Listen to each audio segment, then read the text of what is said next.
Akshat Agarwal from class 9th A. Today I am gonna bisect a flower. The flower is hibiscus. Today I am gonna show you stamen, petal, carpel and sepal. So for bisecting I will use a knife that we use in our household. So let's continue. First I am gonna show you sepal. See, these green parts are over here are sepals. So I will take off the sepals first, and first I will cut the stem, and then there is a this part is a receptacle, as you can see in the diagram here. So let's cut the stem first. So here's our stem. I will keep that aside. Now I will take off the sepals.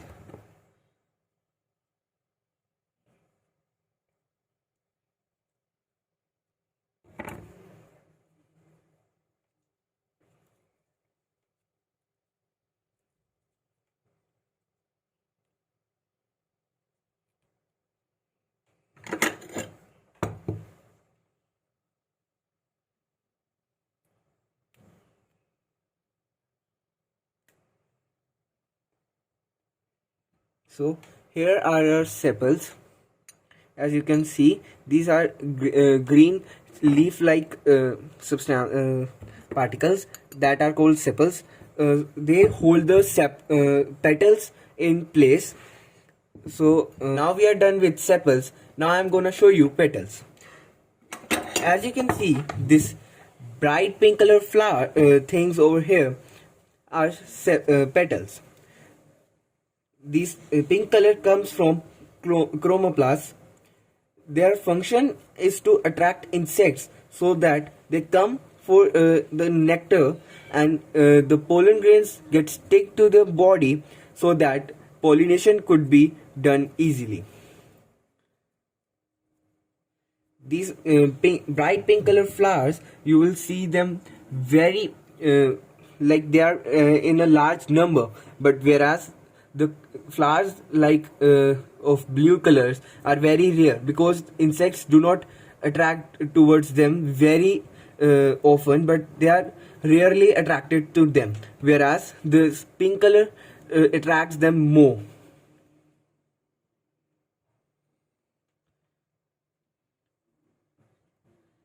As we are having hibiscus over here, it has a lots and lots of petals.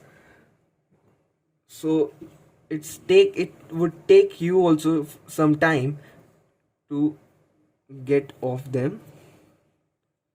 So okay, now we are nearly done.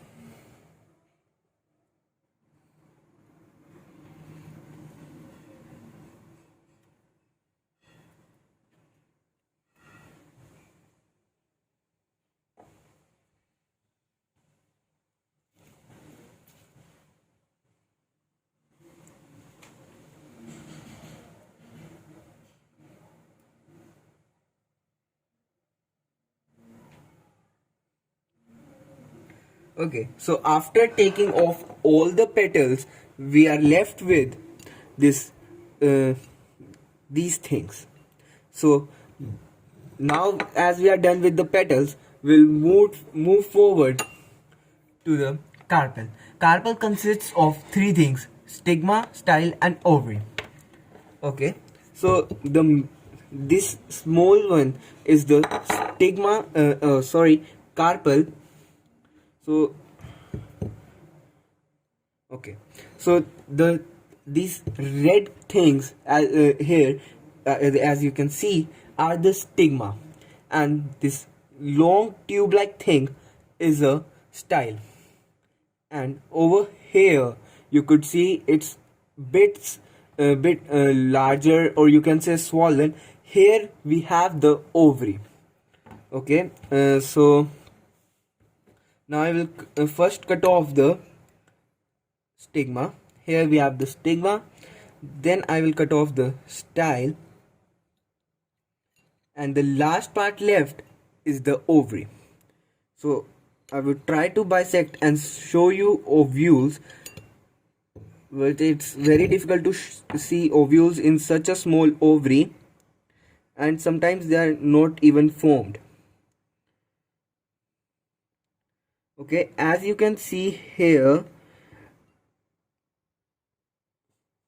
if it would see, no, it's not clearly visible, but I could see some little bit of ovules over here in the ovary. So this is our carpel, stigma, style, and ovary. So now we will come to the last part, stamen. Stamen also consists of two parts, anther and filament. So when I was peeling off these petals, these also came off very easily with the flowers only. So hibiscus has, like you could say, they are not in the middle of the flower, but they are like separated, and you can say that they are in different parts of the flower. So now I would first cut off the anther.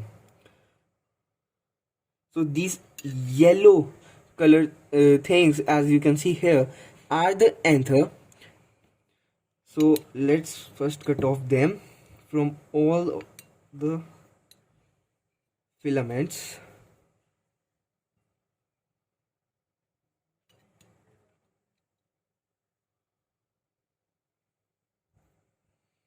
Okay, so now we are done with this anthers. And these anthers, when the ovary is containing ovules, then some pollen grains also are generated. Like as you can see, these I have taken, there are two things, but they are not like similar things. They are both a different type of things. Now I will show you them. Okay, so now here, as you can see, I have separated two things. First is these are the pollen grains. So some of a little bit of pollen grains are formed here, and this second thing is a these are the anthers. So some of the filaments had the anther, and the rest one had the pollen grains, which would stick to the body of insect when they would be attracted by the petals, and when they will go to the other place, they would be the flower would be pollinated. So now here, this stem like things, tubes that you could see here, are the filaments, which consists of anther, and after formation of ovules, pollen grains. So now I will show you all the things that we have taken away from the bisector of flower.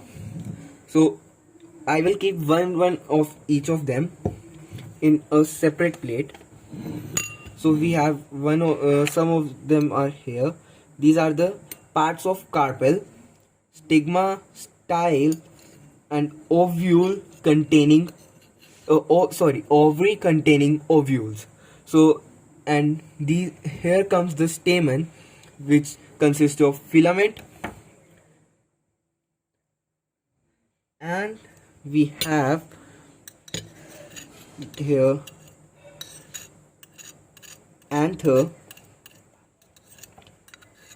and pollen grains, and then at the last we have petals. So and also some sepals. So that was all for the bisector of flowers. Hope you like this video, and thanks for watching.